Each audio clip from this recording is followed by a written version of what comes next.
So expectation comes before, precedes, predates manifestation. The manifestation is there, but what helps me get positioned to receive it is my expectation. I believe right now God has already moved. I believe right now it's already done. So I expect to receive what God has already done. Amen, somebody. I expect. So at that point, expectation precedes manifestation. Let me make this clear for you. When I was in high school, our basketball team went to the state championship. And we had back at home, we had like this little place over here in our bookcase. And I cleared a place before the game for the trophy. Expectation, we're going to win. So we went, I cleared a big space. Well, we lost. I got a trophy this big. The winners got one this big. But I still cleared the space. What I'm saying right now, the expectation always has to come before manifestation. So believers, start expecting bigger. Start expecting more. Start expecting huge. Start expecting what God has promised. Start expecting differently, because right now I would offer many of us have our expectations too low. Let me put it another way. Low expectation, low manifestation. Doesn't mean that we've limited God, but if I'm going to God and He has Niagara Falls over here, and I go with a thimble, all I'm going to get is a thimble worth of blessings. Hey, but if I go up here and I know it's Niagara Falls, I bring a big old truck over here, because God, He is able to do exceedingly, abundantly, above all I can ask or think. Watch what happens now. I have to have what? Expectation. So I got to start expecting specifically what I'm believing for. See, we've been doing these little generic prayers.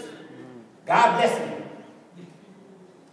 No, I'm talking about being clear. Be clear. If you have in mind what you're believing God for, He is able to do exceedingly abundantly above all we could ask or think according to His riches and glory. Let's think about what Solomon did. Solomon said in 1 Kings chapter 3 that at this point, God, all I want, I'm young, all I want is wisdom to know how to lead your people. And God says, I am so pleased with what you asked me for. I'm going to give you things you didn't even ask for. You just asked me for wisdom. I'm going to give you this. I'm going to give you that. I'm going to give you that. I'm going to give you that. Because what happened? Because there's an expectation for man. We are expecting too low. Amen. I was sharing with you all on New Year's Eve. I was believing God for a helpmate, a wife to help go back in and lead this wonderful country. First of all, I just got to give God we serve. Shalom is the best church in the universe. I'm just saying, I put out a big into that. So that I said, God, send me somebody to help me serve Him. So I just wanted somebody who liked to go to church. Not asking the guys, that's all you want? So then He gave me somebody that had some eyes that mesmerized. And so what happened? And here's what y'all don't know. Y'all don't know that growing up, my wife thought her eyes were hideous because folks said they're the devil's eyes. That's because they didn't have eyes that they're pretty. You know what I'm saying? So I'm telling you, on our first date, I got hypnotized, Brother Gary. I got hypnotized. You know, and she was like, give me all your money. Here you go right there. Give me the keys to your house. Here you go right here. Well, what did she do? I didn't hypnotize everything. I have not known for decades how much money is in my account. He's got hypnotized. So God will give you not just what you want, but more than you want. But it has been expectation for manifestation. Now, we've looked at this several times. In fact, on New Year's Eve, Pastor Steve references. I love this. Now, what is this guy? What's happening? What's happening right here? So what's the manifestation going to be? He's going to catch the ball. So He's going to catch the ball. Would you not agree with that's kind of beholding? He's focusing intensely and focusing intentionally and focusing intently. So He is prepared to receive what was being sent. What I'm saying right now, many of us are not preparing ourselves to receive what God promised. It's already been done. But we are not prepared to see. Look what happened. The headphones on, blocking out all distractions. And I'm telling you right now, too many of us are being too easily distracted. On our way to church, somebody show up at your house. You better come on with me because I'm going to the house of the Lord. Oh, yeah, we being so easily distracted. Instead of saying, no, I'm going to focus on the Lord. No, I'm going to believe God. I'm going to focus intensely and intently and intentionally on what God has for me as well. Please give God one more hand. Have a praise for being so faithful there. Watch it. Not only we have expectation. First of all, we said expectation, first of all, precedes manifestation. But watch it. Please read this.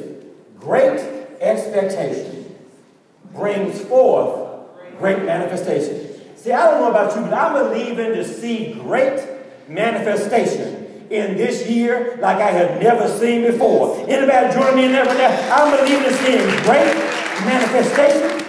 So let me just put it another way. We will never have low expectation and have great manifestation. Come on now. Can't have low expectation and expect great manifestation. If I have low expectation, I'm going to have low manifestation. If I have great expectation, I'm going to have what? Great manifestation. So expectation is everything. Yes, it is. Expectation is everything. So it's time for us. I have anybody in the house today ready to expect the unexpected. I see anybody ready to expect. I see anybody ready to expect. I'm saying right now, our expectation is so big that when we start walking in what God has promised us, it should be the norm and not the exception. So this expectation is a belief that somebody would or should achieve something. So this is what I'm talking about here. Would you not agree with me that most believers have lived our lives with low expectation? Yes. Amen. Just been getting by, just barely getting by for so long. I think that's how life's supposed to be. And it's hard to imagine ourselves on this side with high expectation.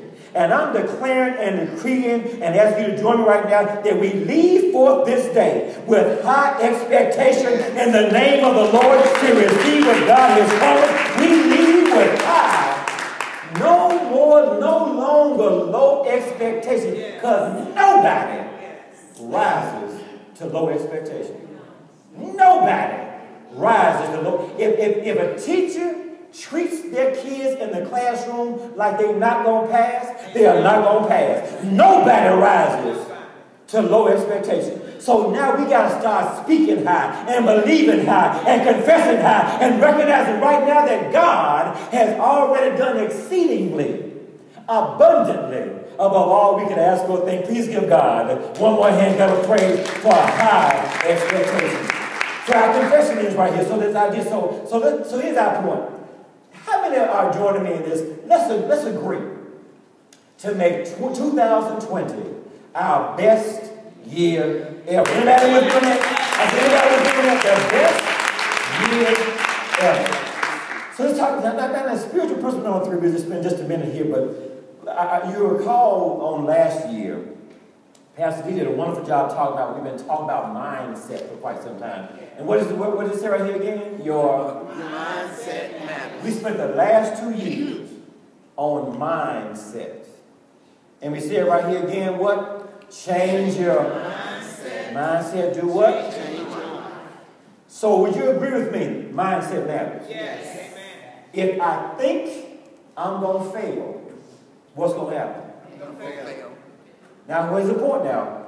If I think I'm going to pass and not study, still going to fail. But the idea about at least I have a mindset to make sure. Don't be talking about, I had some kids when I in college talking about, you know what, I'm just going to ask the Lord for revelation. I ain't studied all semester. I'm going to ask you got to go back and study in the library. So the idea so change your mindset. Change your life. So we're going to still talk about mindset, but this is what we're going to, I'm telling you, this is our foundation for this year right here. Your words matter. We have got to be more conscious about our words. Yes. We're letting words flow too freely from our mouths that don't necessarily line up with what we believe in God for.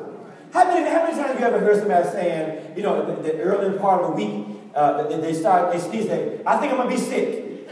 What's going to happen? Oh, they were sick. Because they can be careful. And so we spent all the last month talking about alignment between our actions, our beliefs, and our confessions. your words matter. Read this with me, please. You can change your world by changing your words. Remember, death and life are in the power of the tongue. Keep on reading here. You are only as powerful as the words you choose to believe in and use. So here's what happened. I'm saying it's time to start. Let me get this saying right here. Get go. Come on. Keep what I'm trying to get to. Come on. Here you go. Right here. This is next right here. This is what God told Charles Capps. Read this with me, please. This is God told revealed to Charles Capps. He says, my children can have what they say, but they keep saying what they have. Well, think about that now. We can have everything God has promised us through the blood of Jesus, but we keep saying what we have. Yes. We can have plenty, but we keep describing not enough. We can have abundance, and we keep describing and talking about never having enough. At this point, God says you can have what you say, consistent with my word, but we keep saying what we have. I'm saying it's time to start declaring. When you see things counter to what you believe in God for, it is time at that point to start declaring what God says, even if you see something different. Amen. Start declaring what God says, even if you see something. Let me make this different. My great auntie had a school named after her down in the big metropolis of Canton, Mississippi. They got 3 people in the city. And she was married to Uncle Hezzy McNeil. That was his name. Hezzy McNeil. Hezzy Mac. And Hezzy was something. Hezzy was gifted as a brick mason. Folk would come from the state to get him. But Hezzy, if you lit a match, he had so much liquor in him, he may blow up. And so he would go out. Now, all y'all got some Hezzy in y'all family. Everybody's just mad now. So the idea was, so Hezzy would get his paycheck on Friday and then would not be seen again till Monday morning. So rather than Auntie getting all worked up, what she did with her words, your words matter. He came back one day, the story is told, came back at 4 o'clock and left on Friday morning, 8 o'clock. Got his check, showed up at 3:30 a.m. Monday morning. Coming out in there, hey, I get home. And what did my aunt do? She said, oh, I wasn't expecting you back so soon. Would you like me to make breakfast? He said, what? She went and made him breakfast, ironed his clothes, went and treated like nothing ever happened. Next weekend, same thing. Oh, you back so soon? Well, that thing messed him up so badly that 2 months later, the man got saved. A year later, he was a deacon in the church, and Hezzy became something better because her words, she started talking about what she was doing, what she was believing God for, instead of what she saw. We keep saying what we have instead of saying what we should have according to the word of God. She was declaring that Hezzy's going to be a God-fearing, good father, good husband, and she had no evidence about that at all. And she just kept declaring. Kept decreeing, kept believing, because words matter. Yeah, your mindset matters, amen, but also your words matter as well. So read this with me. Words have the power to change us. Read this, please, Luke 6:45. For the abundance of the heart, his mouth speaketh. One more time here. Words matter. Change your words. Change your life. So I'm telling you right now, so can we agree we're going to hold each other accountable for our words? Yes. Can we agree with that? I said, can we agree with that? Now, let me say that. Don't be going up to nobody, don't go up to somebody with some attitude. You know you say I'm wrong. I mean, you go in love and say that's not consistent with what the word has said. Don't go up there, you going to hell. No, you go to the devil, that's not consistent. Because we change our words, change our life. Imagine right now if all we just kept saying is declaring and decreeing what we know God has already done in somebody's life. Imagine we could go back and have relationships as if that hurt was not there. Imagine we can start seeing beyond our hurt and beyond our bitterness and beyond our anger. Imagine we can start saying, I declare right now, you are a Christian. I declare